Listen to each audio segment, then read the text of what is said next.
We have to do quite a lot of things all at once in the first lesson, in the first 2 or 3 lessons, and I could start in many different places actually in this course, and wherever I start, some things won't make sense until I've got the next thing. I need a multi-dimensional class. You know, I need not only space and time, but I need 3 times to work in together. But unfortunately, we can't do this. So I'm going to continue a bit this week, going over what we went over last week and what we should be going over this week. I should be here on Wednesday this time. And if we don't have time to go through the text that I gave you to download and read and listen to, we will definitely be doing that on Wednesday. I was going to send you out an email last week saying, remember to go through that text, bring it to class with your underlinings. I said that in class, but I forgot to send out an email. How many people did it?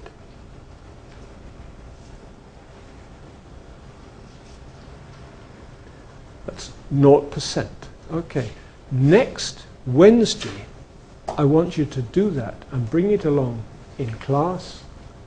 Read the text, listen to it, underline the things which you find are different from RP, and we shall be using that in class, and I shall be checking up on the people who haven't done their homework and giving them black marks. What's the title of the text, or is it text number 1? It's if you go into the home page, it's this one here.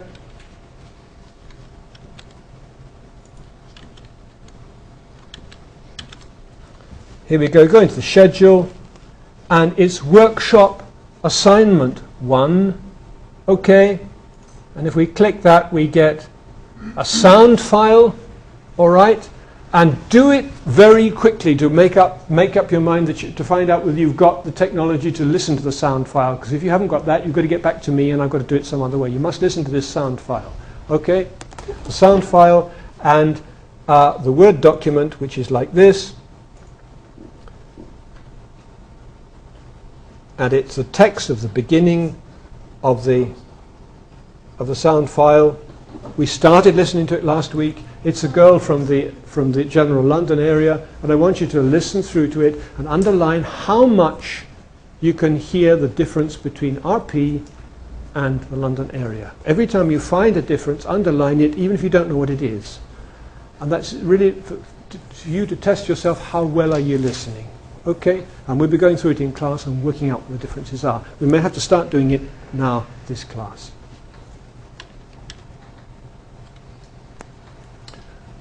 Okay, that is the schedule then.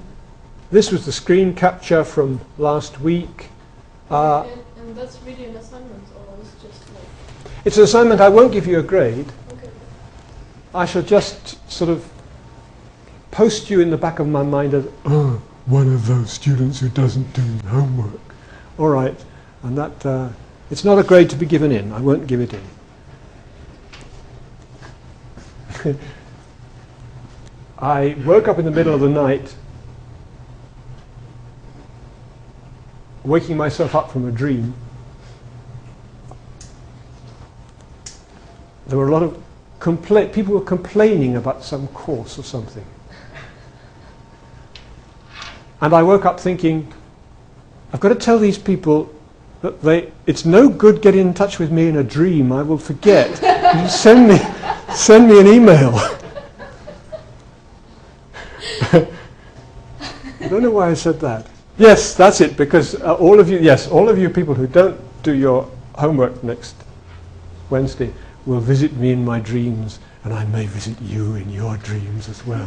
So be careful, okay? We can meet and have coffee then. You what? We can meet and have coffee. Yes, we can have coffee. Yes, perhaps we do. Who knows? Perhaps we all communicate in our dreams.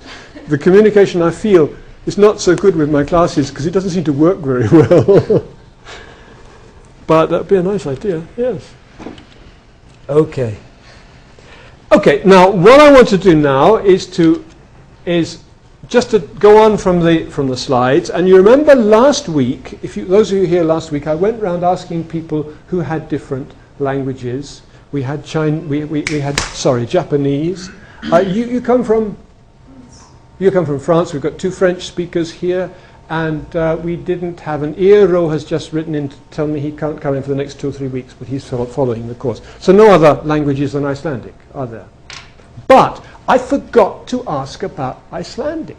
And this is very, very important because some strange things are going on in Icelandic. And the majority of my students are Icelandic students. And I'm teaching them dialects. Now, that's very strange. That is very strange. Look, anybody give me any examples in Icelandic of lexical variations then? People who use different words in other parts of the country. Can you think of anything? There is the Coke can, Coca-Cola can is called Coke i dós. Coke i dós? Hvar? Here in the southern regions. Yeah. And in the northern, like in Akureyri, it's called Coke i bauk. Coke i bauk, is it really? Yeah. Well, Akureyri dialects has some things like that, yeah. I lived in Neskaupstað for 5 years, and there's this lovely word gæskur, which everybody uses in the East when you're addressing somebody. Nei gæskur, það gengur ekki, which is not enough. So there are lexical distinctions, but they're very few, aren't they? They're very, very few. There's some grammatical distinctions. In the East, people said occasionally, viltu keyra mér í stað fyrir viltu keyra mig, but not very much. And there are some pronunciation distinctions, which we all know about. Who are the northerners here? Any northerners? No. Okay. You know the harðmæli in the north, the so-called different pronunciation in the north. Yeah. I was wondering if a verb, for example, I've heard that fara. For it was fair. Yeah. Something, and it changed to fara. Oh, I don't know. It's Margaret. She was telling me about this. I don't quite remember, but if there is like is this a grammatical? No, are you talking about a thing which has changed historically? Yeah. That is a change, but of course the people speaking that dialect are all dead. Yeah. So there's a dialect which is geographical, but there are also dialects in time. Okay, and those are important for us. They're definitely important for us. There have been changes in. I don't know. There's much of a change in the verb fara. I don't. Yeah, flaumaili is a very important thing. Not talking about that, you know, the merger of E and I and E. Fair and yeah. Just the vowel mergers. Yeah. It was, she was studying it was Oxford. Mm. It comes from Ford. Yes, Ford. Yeah. Oh, now wait a minute. You're talking about English now. No, yeah, but she said it was something from Icelandic. Fara. Well, I don't know. That's interesting, actually. Was this Margaret Jones? Yeah. Margaret Jones knows an awful lot. She's a very wise person. What the thing about if you're doing the history of the English language this year, and this is some things I'm going to go into now because we must go. The thing about it is that if you go back 1,000 years in England, the state of the English language in England 1,000 years ago was very much closer to Icelandic than it is today. So many of the names, like Oxford was then Oxnafjord, okay, were much closer to Icelandic names. York was Ewervik, which is like Jórvík. Oxford was Oxnafjord, which is like our Oxnafjörður, yeah. So many of the words, my hometown is Brighton. That used to be Brichthelmustún, which is Bjarthjalmartún. Many of them are very close to Icelandic. And of course, remember that the Vikings lived in the Northerners, the Northmen lived in a large area of England, the east and the north, and spoke their language. So modern English is in many ways a mixture of Old English and Old Norse. with a lot of French words in it. It's quite a mongrel language, okay?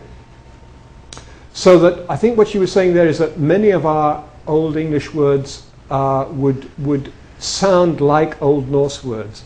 And many writers have suggested, and I suggested in print actually, that at the time of the sagas, probably the Icelanders who went to London, many of them did in the sagas, could probably make themselves understood. They were speaking so close a language that they could communicate with each other. Old English then was very close to Old English. So that Icelanders today would have an easier time reading Old English than English people. That's right. That's perfectly true. And I've taught Old English to Icelanders, and they're just as bloody stupid at it as the English are. But it's easier for Icelanders to talk about things like masculine, feminine, and neuter, and many of the things are the same. So, yeah, it's perfectly true. It's perfectly true. They have a much easier time reading Old English. Yeah, well, for example, when I saw the scripts in the old sagas scripts, although they are Old Norse, I did notice one time there where I looked at it, I could make out a few words. Yeah, in the Old Norse script, the Old Norse handwriting. Well, yeah, you can make out quite a few words, and the Old English is very. And of course, don't forget that Old Norse, Old Icelandic.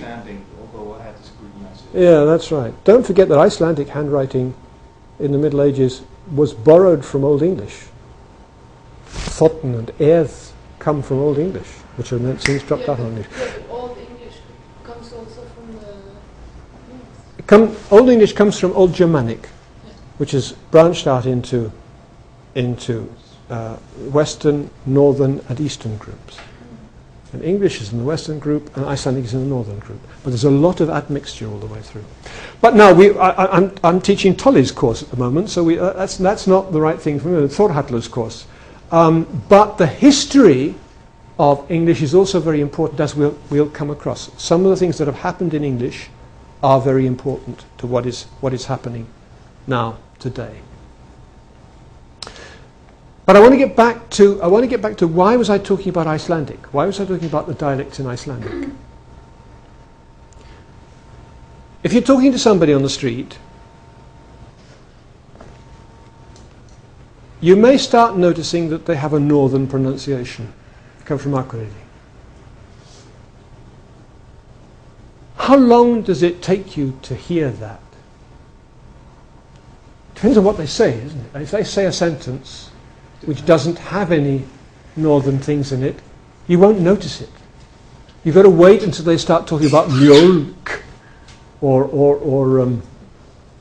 something like that with their northern pronunciation until you realize that they're northerners.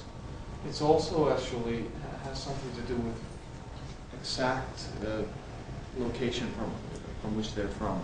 Okay, yeah. Akureyri and Dalvík are not exactly the same. Precisely. And if you're there, you can hear it. But you can't hear it immediately, and it's very, very fine. There are only a few things. Okay, this is what I want to say. Icelandic has accents, but they are very, very close to each other, and they're very tiny changes compared with most other languages in the world. If you hear somebody speaking Icelandic and they have a foreign accent,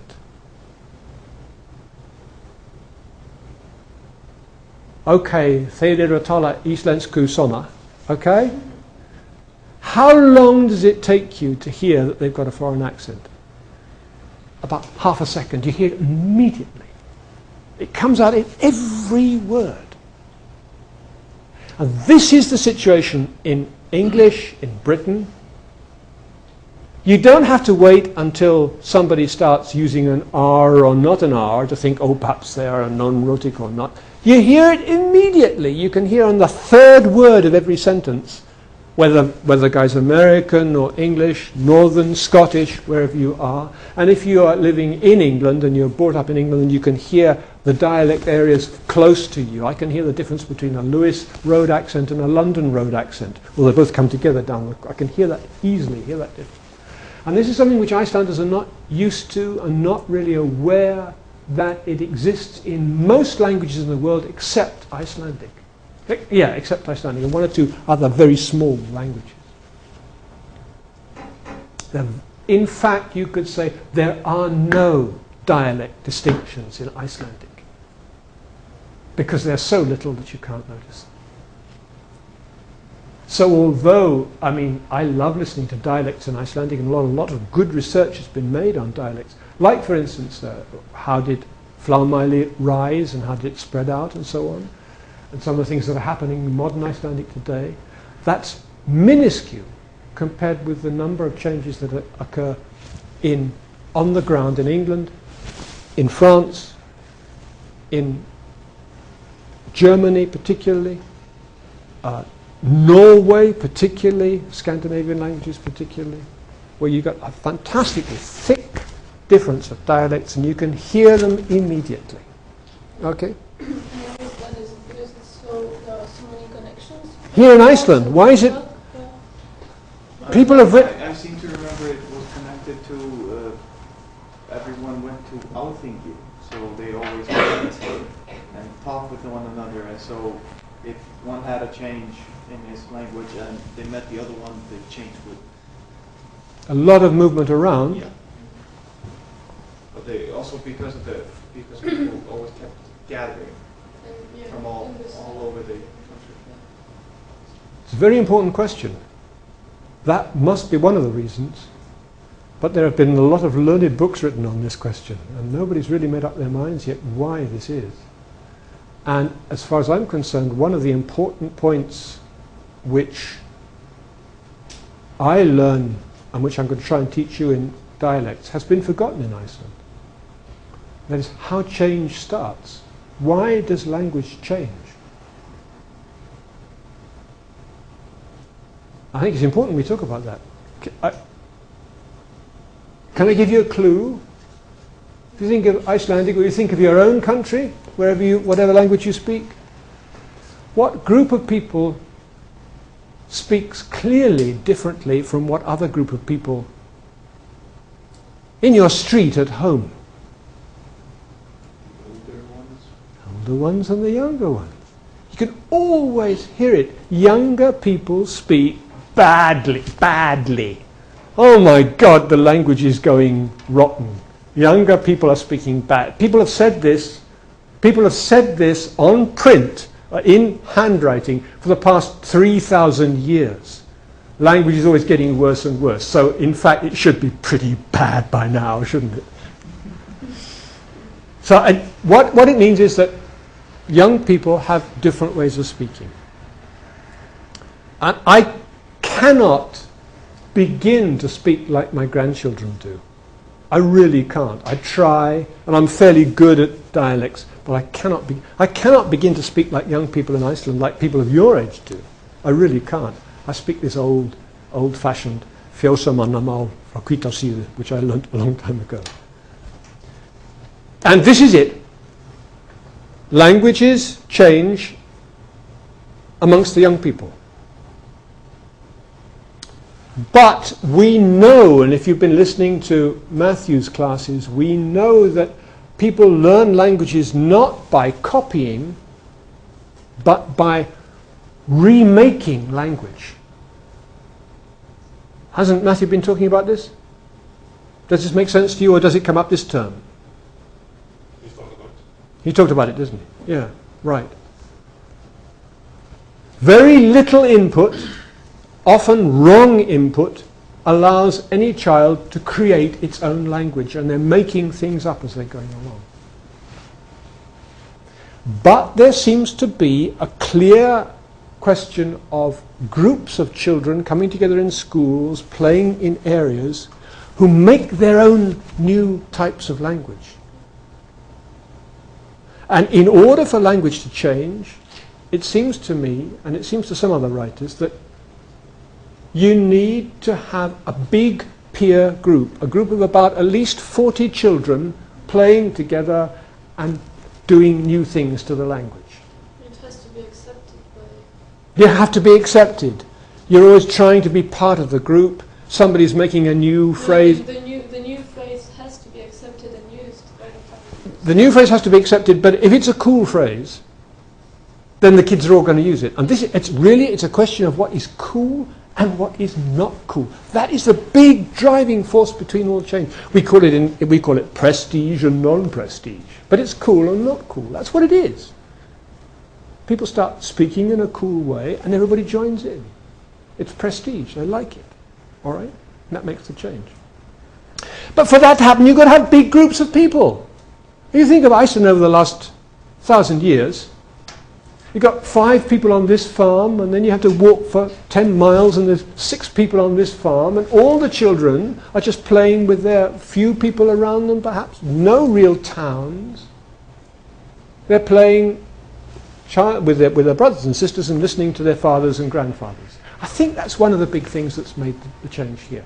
There are no big peer groups until recently, and there hasn't been any reason for. I mean, what happens is when a group of 5 children, brothers and sisters, are playing, they make up new ways of talking. Okay, but that's not going to catch on and carry out, is it? It's going to die because they're going to grow up and start talking like proper grown-ups. It's only going to catch on if it grows out into a big group of people.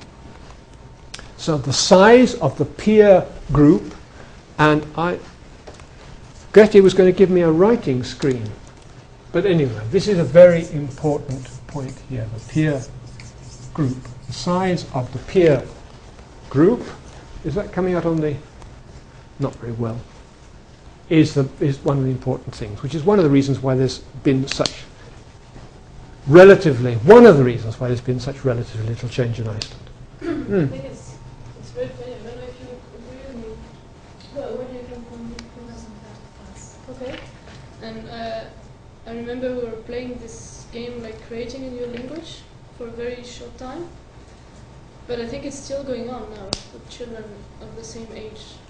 It was like La Langue de Feu. I don't know if you know that. It's like fire. Yeah, it's a child's language, is it? Yeah. It's like when you're about 8 years old or something.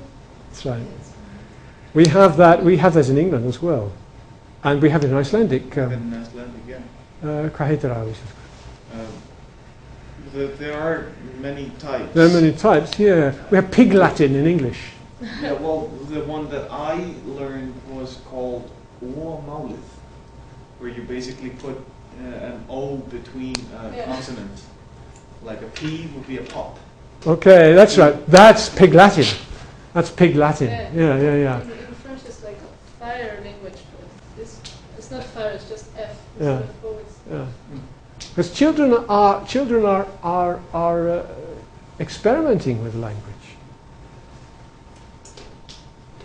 which is what we're doing. Where people were just talking it like a normal language. Yeah. Speaking together in that way. You get very quick at First it. time I heard it, I thought it was very weird. Yeah. Then I learned it as well. Okay, so dialects and language. This is the point. Icelanders have to think of an area, of a situation whereby you are hearing not just English or German, but you're hearing a clear dialectal variety in your thinking without thinking about it. This guy comes from the north. This guy comes from Scotland. Clearly all the time. And it's subconscious and it's not really registering. It's going on all the time. So what we want to do now, we started last week talking about the difference between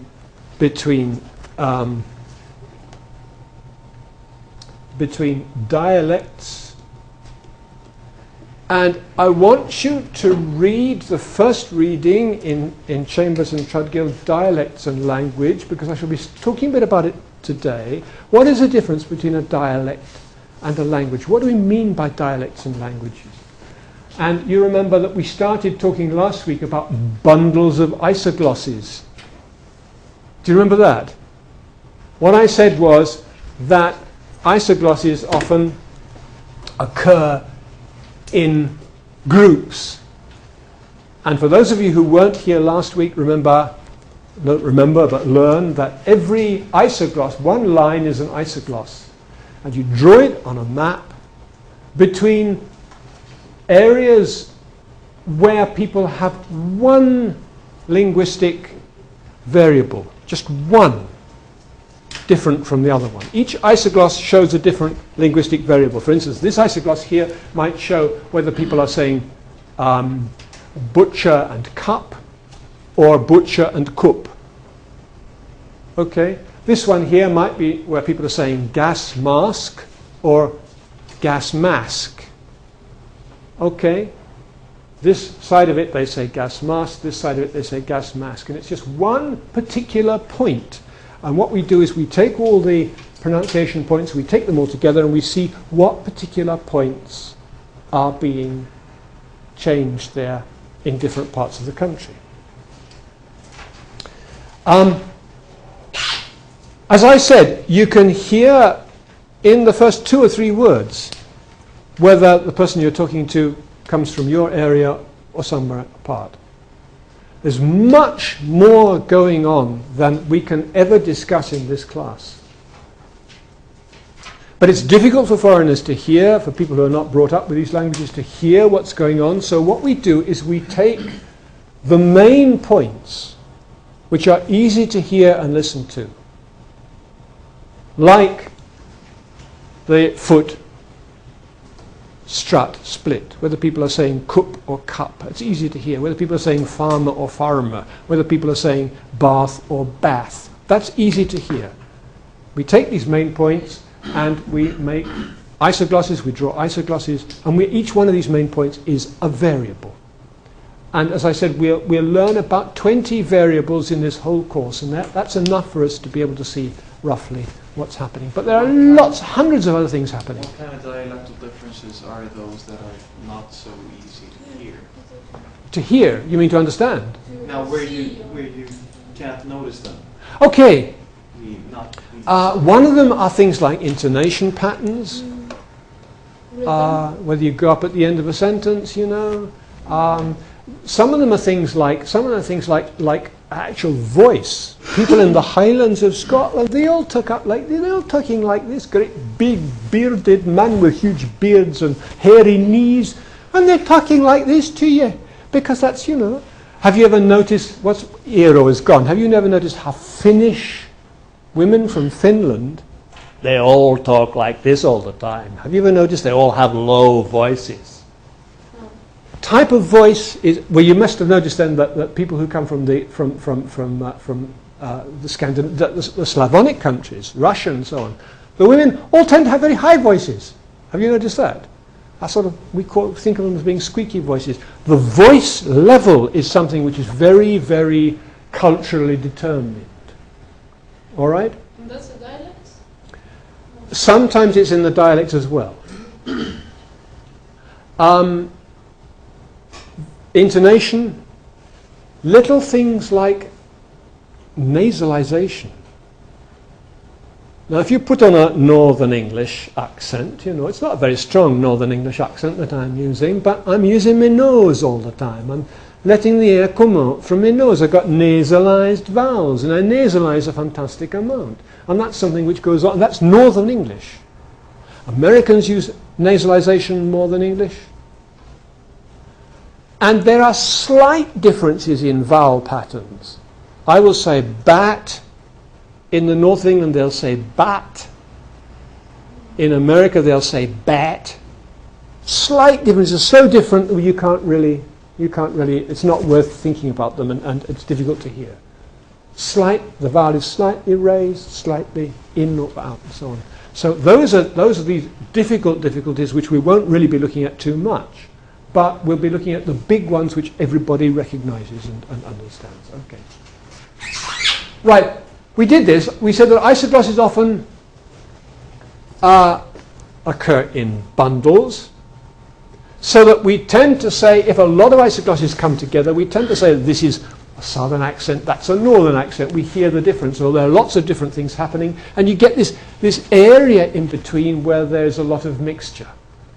All right? People living in this area, people living in a village here, will perhaps hear the difference very well between these two villages. And these two villages. But people here won't hear the difference, will hear these two villages as being the same. Okay? And this is chapter 8 in Chambers and Trudgill. And I won't give you that reading because I can go through it now. I just want you to give it to exactly what's happening here. Here is, did I show you this last week? I think I did, didn't I? This is, not this one, okay.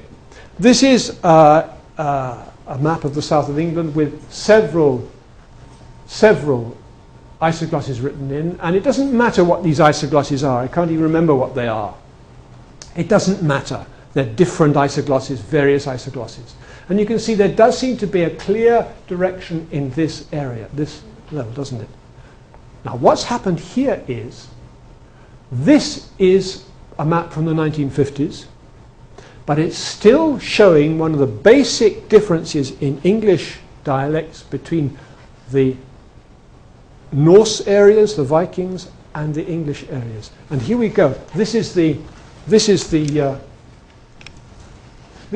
area.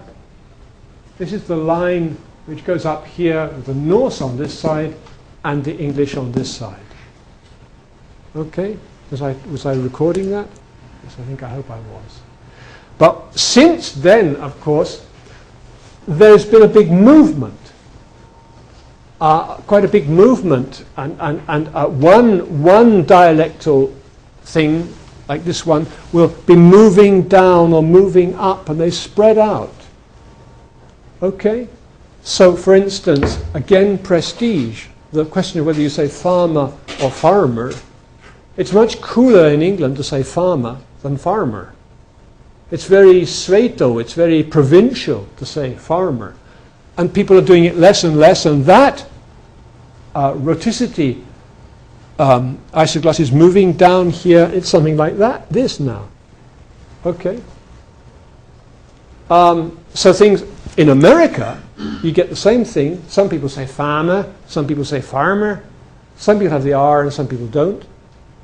But in America, it's cooler to have the R and say farmer. And the area of non-roticity in the east coast of America is getting smaller and smaller and smaller. Used to cover the whole of New York. New Yorkers always used to say car park. Now they're all saying car park because it's not cool. It's the opposite in America from what it is in England. If we take just two, this is a modern map, if we just take two of those very important isoglosses, which I will ask you to look at. This isogloss here is the distinction between foot. Okay, yeah, no, it's this one, isn't it? It's the distinction between strut and foot. It's the area where, to the south of it, you have two pronunciations: foot, blood, good, and cut. The original old pronunciation, which was u, has split into two. Okay, so some words have got a and some words have got u. All right? In the north, the split hasn't occurred, and people say foot, blood, good, and kut with the same vowel there. Well, this is a very important dialectal variation in Britain, and unfortunately it doesn't go into Wales, because Wales has the southern variety. Yes, it goes like this into Wales. Another line which is very similar is the second line here. It's the difference between hat and dance, crash and fast, a and r, what we call the bath trap split. That's happened in the south of England, but it hasn't happened again in the north. So north is the older. Okay? North does not have the foot strut split or the bath trap split. In the south, we do have the foot strut split and the bath trap split. Here are other in the southwest of England, other dialectal areas, bundles of isoglosses, and they actually, although this is a fairly modern map, it's showing the almost 1500 years ago, when the Anglo-Saxons came into the country and conquered it from the Celts and moved down into the east and pushed the Celts up into Wales and down into Cornwall. And this line between Cornwall and the rest of England was stable for perhaps 300 or 400 or 500 years.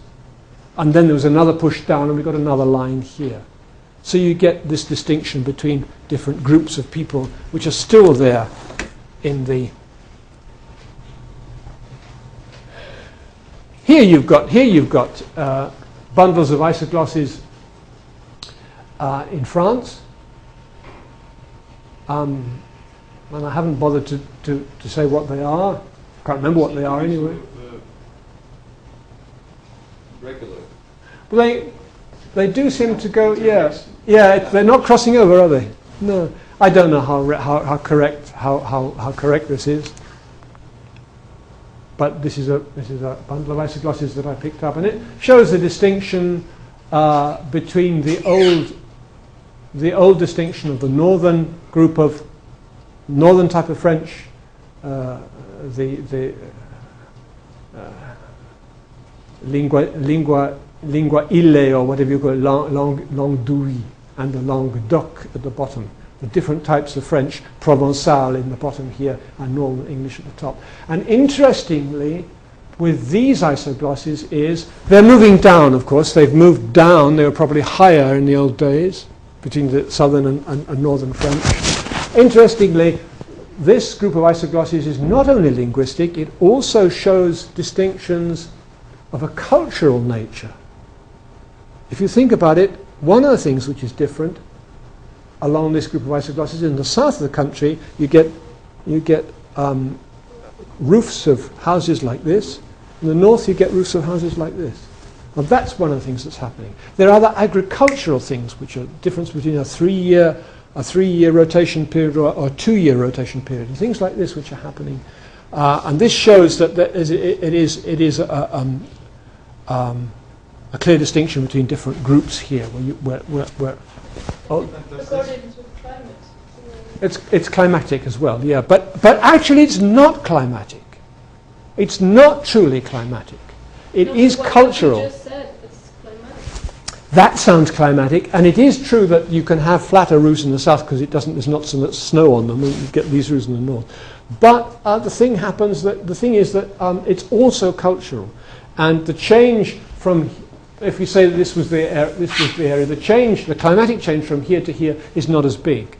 It's also a cultural thing. It's also a thing that you do traditionally, and you can also find in other bundles of so bundles of isoglosses are what happens when we get clear differences in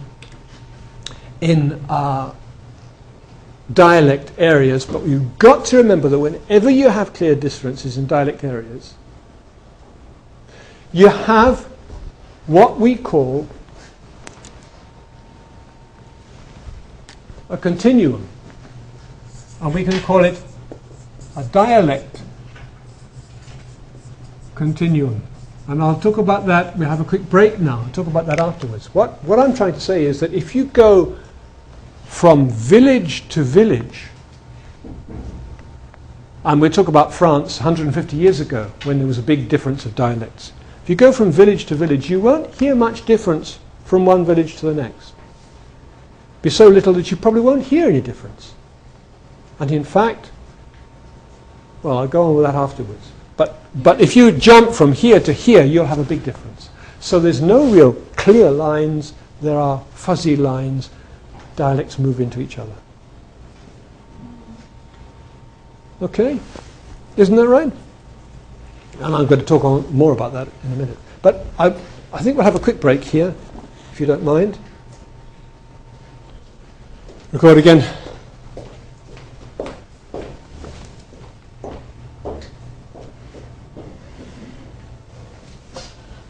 This is take 2.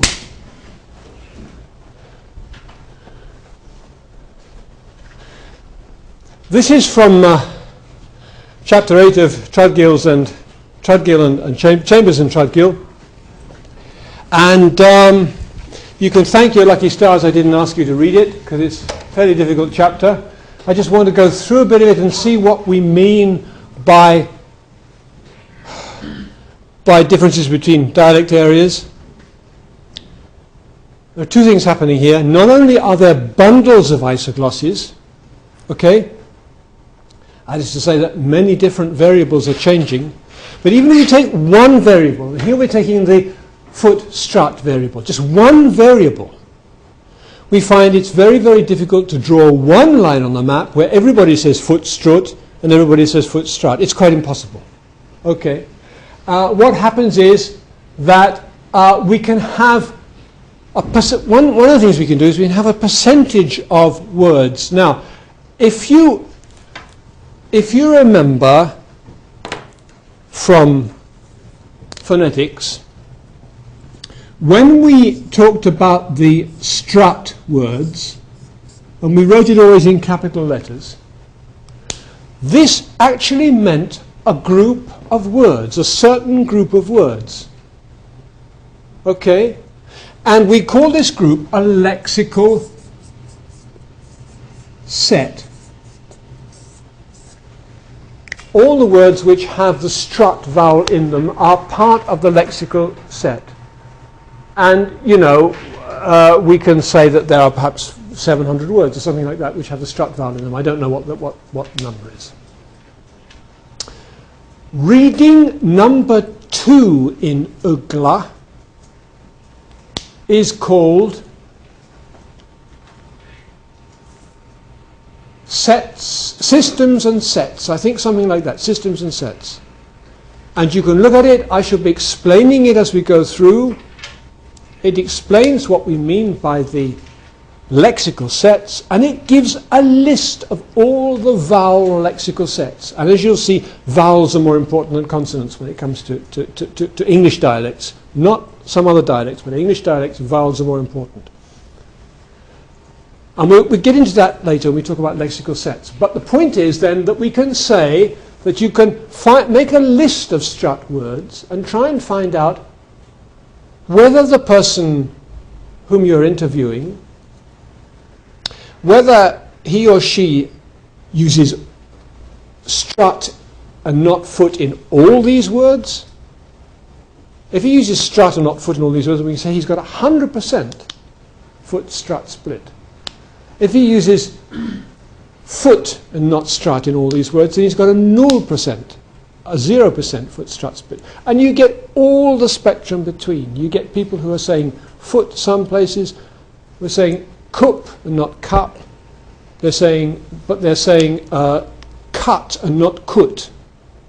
Different words, and some of them are fairly variable. So these points here, you can't see them very well, they give you the percentage. This is naught, that is to say,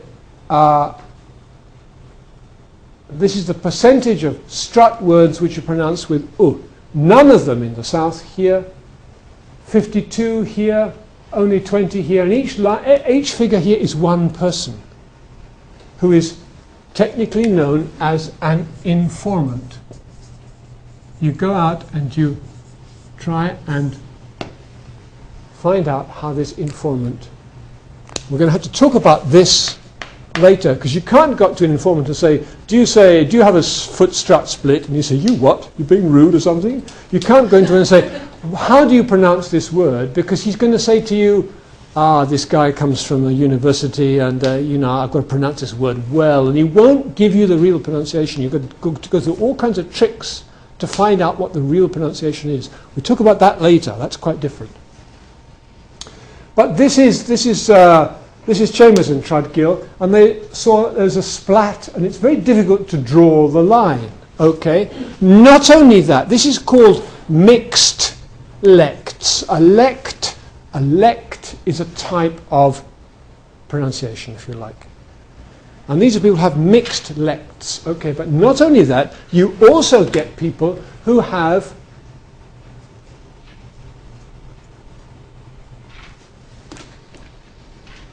fudged lects. Not only mixed, but fudged lects. That is to say that their pronunciation is not either strut or foot. It's halfway between. It's sort of sturt or something like that. It's a middle sound. Those are fudged lects, and those also happen. What were you going to ask me? So is a lect Like an accent. Like An accent. it's the same. It's the same word as Yeah, but dialect. accent is about the pronunciations. Is it like It's used roughly to mean different types of variation, whether it's pronunciation or grammar or anything. Okay, we use these words mostly. We use the words dialect and idiolect. Idiolect is the dialect of one person. It doesn't have to be an idiot. One idiolect. And in other places you sometimes use words like acrolect and basilect and mesolect. These are mixtures of Greek and Latin words. Acrolect means the high dialect. The basilect means the low dialect in the same area. The mesolects are the ranges between the two. We use these in Creole studies quite a bit. So lect means really a type of speech, that's all. But with fudge lects then we have areas here in Britain where the vowels are neither u or a. They're halfway between. So that could also happen. All right? Can I summarize that? This is a bundle of isoglosses which shows two dialectal areas. Let's look at just one of these isoglosses and we'll say this is the foot strut one, and we'll open it out and we'll look at it as a sort of a fuzzy area. Okay, so here you're going to have foot strut split. Here you're going to not have foot strut split. Here you're going to have a lot of stuff in the middle. All right? Here are people who are with 100% foot strut split. Here are the people with 0% foot strut split. Okay. In the middle, you get all these different types of mixtures. These are single people every time. Okay. And you'll notice that you're going to get areas like this here, where somebody is much more of a foot strut person than a person up here. So you get mixed areas where things turn round. And of course you're going to get one or two people living here who came from here. There's got a movement of that sort of thing. But when these studies like this, we try to take the same sort of informant. The old studies of English were always with the same sort of informant, and this informant was called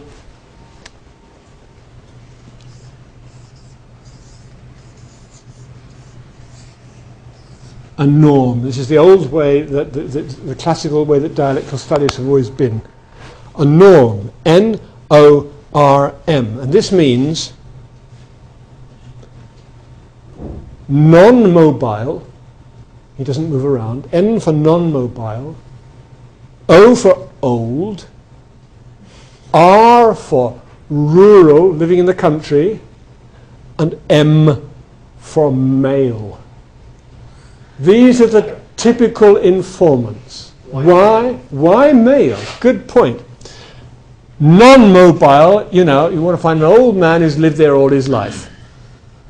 You won't find any of them left in England today. One of the reasons that the old dialects change. You want to find an old man. Why? Because his dialect is not hasn't got the new changes coming in. All right, that's obvious. Rural in the countryside and not in the towns, because in the towns you get mixtures of dialects and new dialects arising.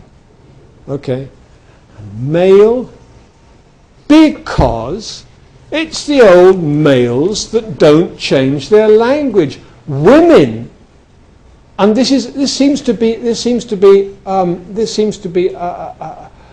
not a variable. What's the opposite of a variable? What? What's the word I want? Constant. Constant. It's a constant which seems to be all over the world. Women are the innovators. Women are the group of society that change language most. And young women are the innovators amongst the innovators. If you want to go to any part of any country and find out where the newest type of language is being spoken, talk to a 16 to 18-year-old woman.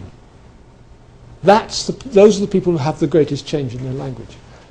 Why this is, I'm not going to talk about now. It's very interesting. Nothing to do with genes, it's nothing to do with brain power, I can promise you.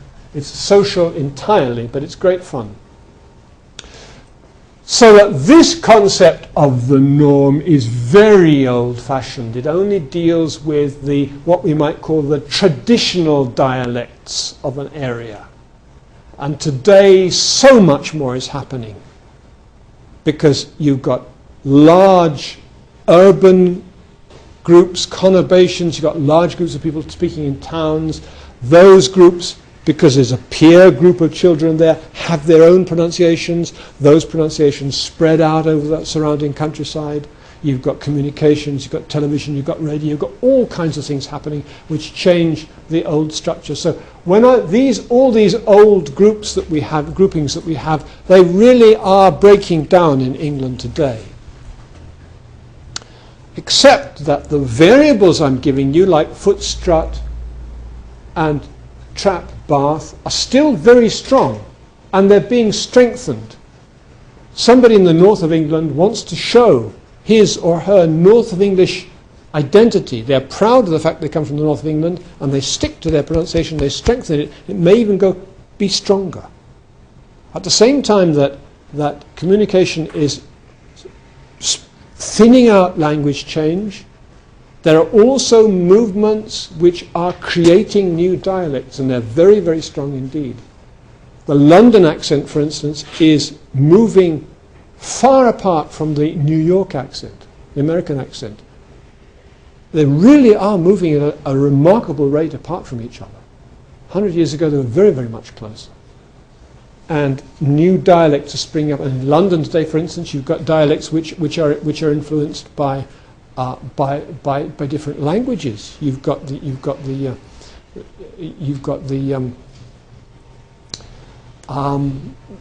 Caribbean dialects, the Barbados dialects. You've got the Indian dialects. You've got African dialects coming in, which are producing different types of speech, which are becoming cool. So that will also make a great change. So there are great changes happening in Britain. At the same time, now just to jump on quickly to what we're going to do in the second part of the course, where I'll be dealing with how English has spread out over the world, it does seem to be that what happened was that if you take Australia, for instance, what happened was you get people from all over England move to Australia, and they get shuffled up, and you get dialects all over the place, and they disappear, and you get one sort of general language.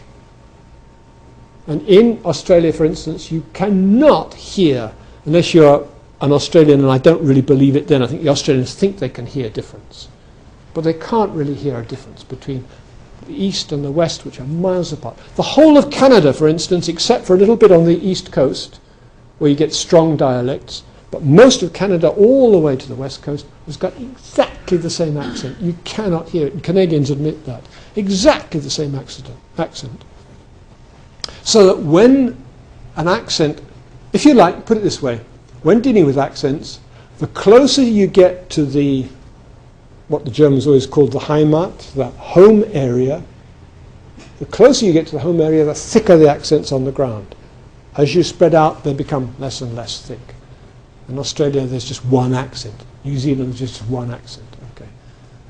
There may be changes. There may be distinctions like there are in Icelandic, which very difficult for foreigners to hear, but Icelanders can hear them fairly well, but not very strong ones. Very, very weak ones. And that may be another reason why we've got the same accent all over Iceland, because Iceland was a colony. And people who came to Iceland were speaking a mixture of Norse and Celtic from all over the place, from different parts of Norway and from Ireland and from parts of Britain and from Sweden, and they all lived in different areas. And that it can be shown that what happens there is that the children make their own new accent. This has been shown very, very well in New Zealand, for instance. What is amazing about New Zealand is that we have a very good archive of recordings of New Zealanders, old New Zealanders, in the 1930s, and about 30s and towards 1940-45.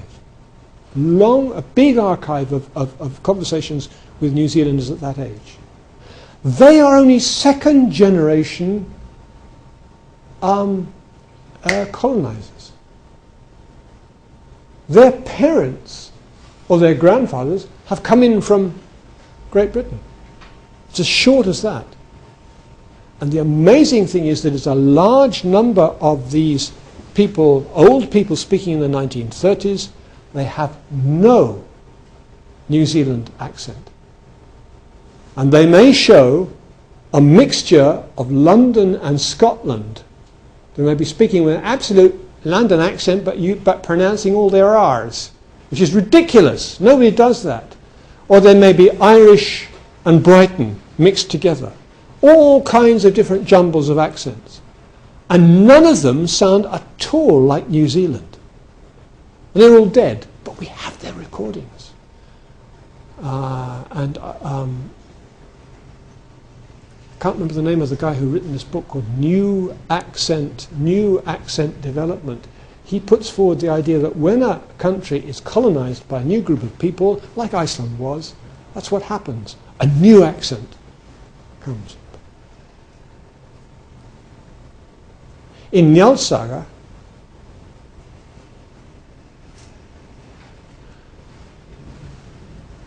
Njál's sons at one point are in the Hebrides.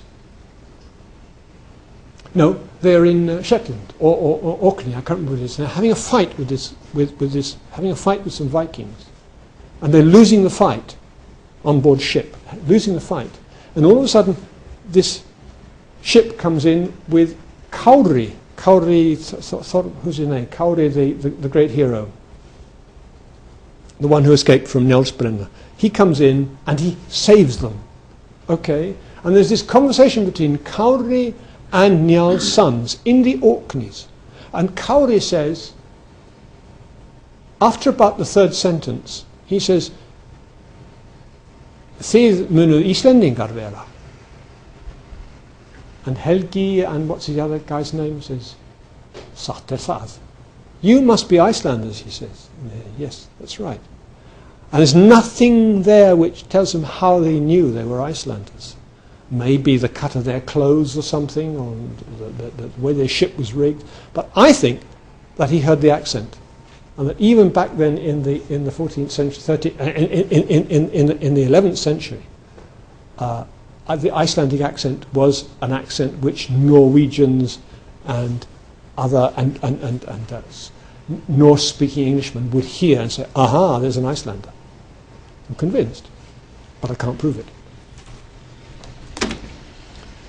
Okay, we have 10 minutes left. I wonder if I shouldn't just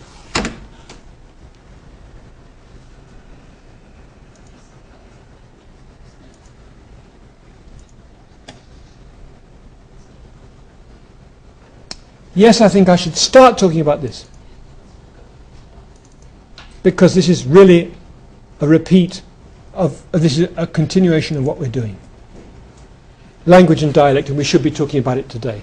I'll just go on for this for 10 minutes, and we'll go on with it next Wednesday, but we'll also be taking the text that I asked you to go through. So really, you should really be careful to take that text.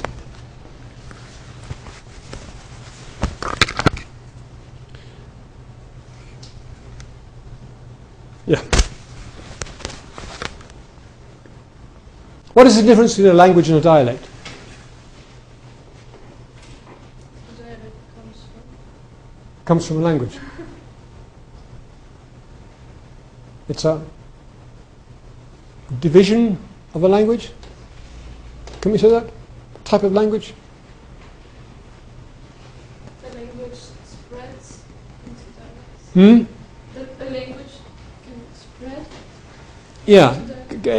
Dialects can arise in a language, it splits into language. This is the way we think of it, don't we? You know, English and all the different dialects of English. And because we think of it in this way, which is to some extent correct, we think of English up here as being something pure and correct, and the dialects as all being sort of slight abominations. So there really is no difference. How are we going to work this out? What exactly is happening here? Okay, you're on holiday, you want to get fit, so you decide to walk from Oslo to Stockholm. No, let's change that. You are traveling in the 17th century, you're traveling from Paris to Rome. It takes you 3 weeks. You have to sleep at every bloody village on the way. Okay? It's the same thing if you're walking from Oslo to Stockholm. In the 17th century, there would be nowhere on your path from Paris to Rome where the language in the village that you slept last night was different from the language in the village you sleep tonight. Nowhere. There would be a slow, very tiny change, and yet if you could fly from Paris to Rome, it would be a very big change. Okay? It's a dialect continuum. There were some places along the dialect continuum where changes would be a little bit more rapid. But in the 17th century, hardly. In the 17th century, it's hardly... There would be no change from French to Spanish, for instance, to Italian. Even in the border? No. No change at all. Now, can I explain this? If I go back to Oslo and Stockholm, if you follow the route I'm going through, you go through a little village called Vestre Nyskog. West New Forest. 5 kilometers further on the road, you come to Östre Nyskoga. This is written in Norwegian. This is written in Swedish. And here is the border. Okay? But the people living in Western Nyskoga, they have more contact with Östra Nyskoga than anybody else. It's one area of what they work together. They probably don't have schools together, but they know each other, they may have married each other. There is no difference between this dialect and that dialect. There's none at all, except that the people living in Vestre Nyskog, they buy all their newspapers from Oslo, they read Norwegian, they watch TV from Oslo, and in schools they are taught to write Oslo English. Whereas here they buy all their newspapers from Stockholm, in schools they're taught to write Swedish. Did I say Oslo English? I meant Oslo Norwegian. Here they're taught to write Swedish.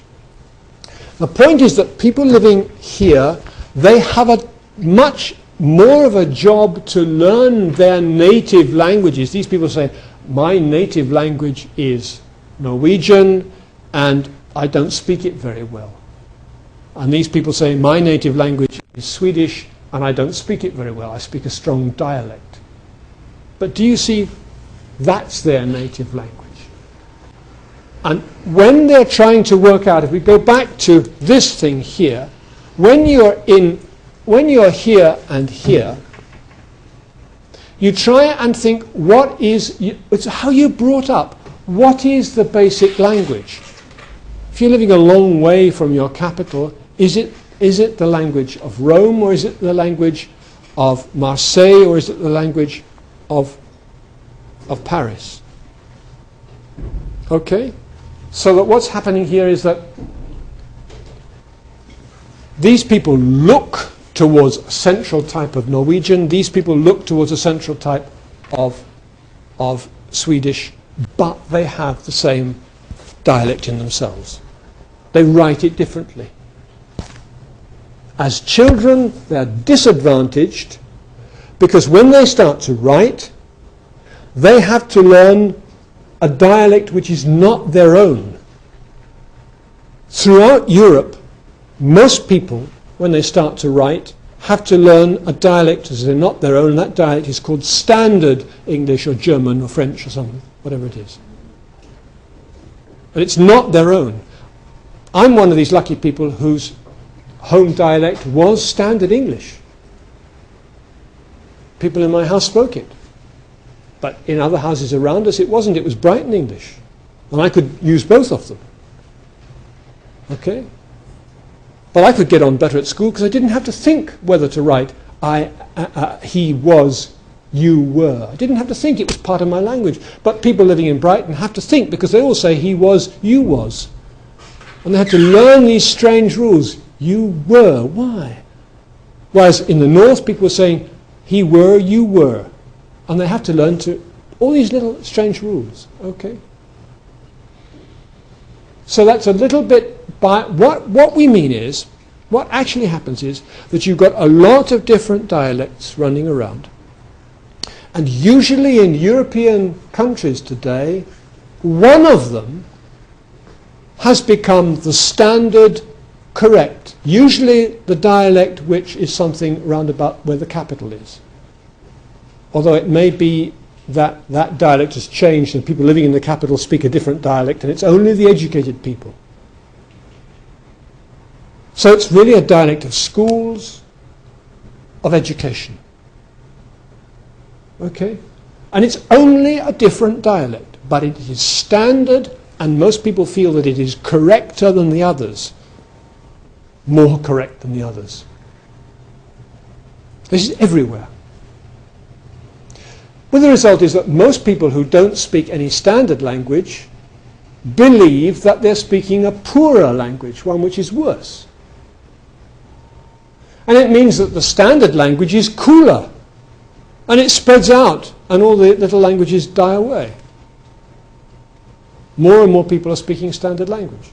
But at the same time, if people are unsatisfied with the government, then they're more likely to stop speaking the standard language because it's the language of the posh guys who live down in London and are ruling us all. And we're going to go on speaking our own language, mate, because we don't like the way they speak in London. We want to show that we do come from Liverpool. Now this is all these things are happening at the same time. I can't remember the name of the linguist who said that. It's a lovely phrase. A language is a dialect with an army. That's what's different that's what is different with a language and a dialect. It's the dialect which has the army, which controls the population. There's your barrier between the two. Here are some continua in Europe. This is the Scandinavian continuum. People tend to understand each other here, and Iceland is up here, and so on. This is the West Germanic dialect continuum.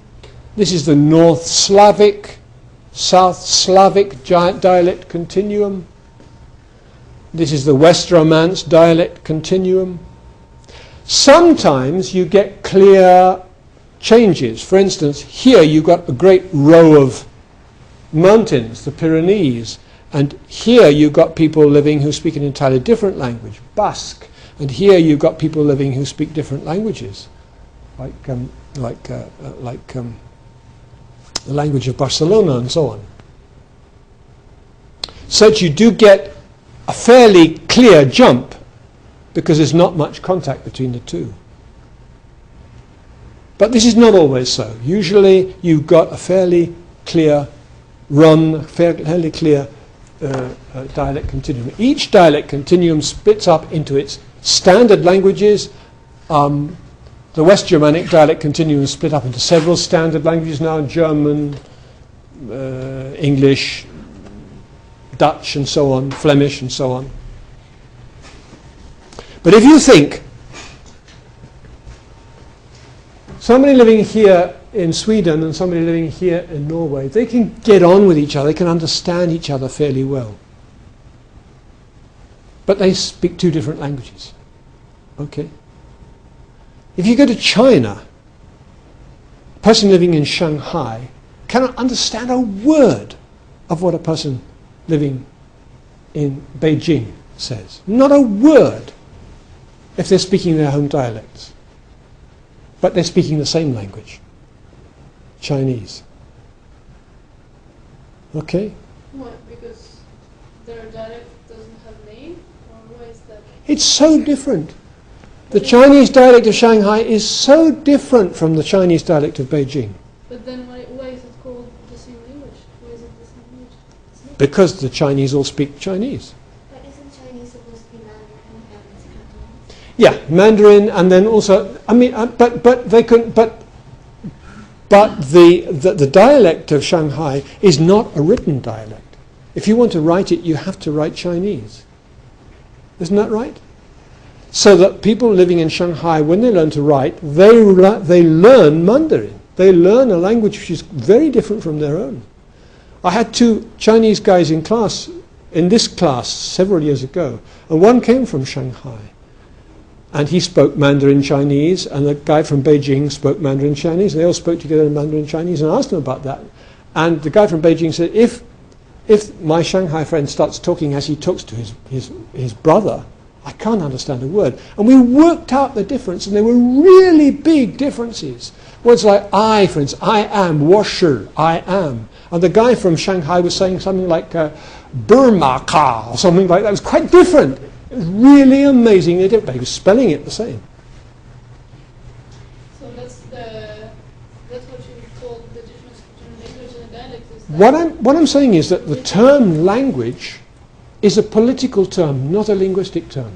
written. It's based on the written language, and it means us who live in Zhongguo, in the central, who are Chinese, us who are British. It's not a real linguistic term. Linguistically, we just have an amorphous group of dialects. One of them becomes standard and is the language of the controlling people in the country, the landowners, the people who control society. And I'm going back many, many years now. I mean, this is the situation in feudal England. The language of London becomes the basis of RP because London is the place where the king lives. And it's the dialect which has most prestige. It's the dialect which later on in the 18th century, 17th and 18th century, is registered as being the correct dialect. It is correct to say I am, you are, he was. It is not correct anymore to say I be, you be, he be, they were, they was. It's not correct anymore, although it was correct in Chaucer's time. It was correct in Shakespeare's time. In the 17th century, throughout Europe, a new concept occurs, which we haven't had before in Europe. The concept that there are correct ways of speaking and there are incorrect ways of speaking. That was not there before. We just spoke differently depending on where you came from. And it's the 17th and 18th, it's the 16th, 17th, no, it's the 17th, 18th and 19th century which consolidates this and creates the idea of a national language which is correct. It's a political idea, it's not a linguistic idea. Okay, should we stop there?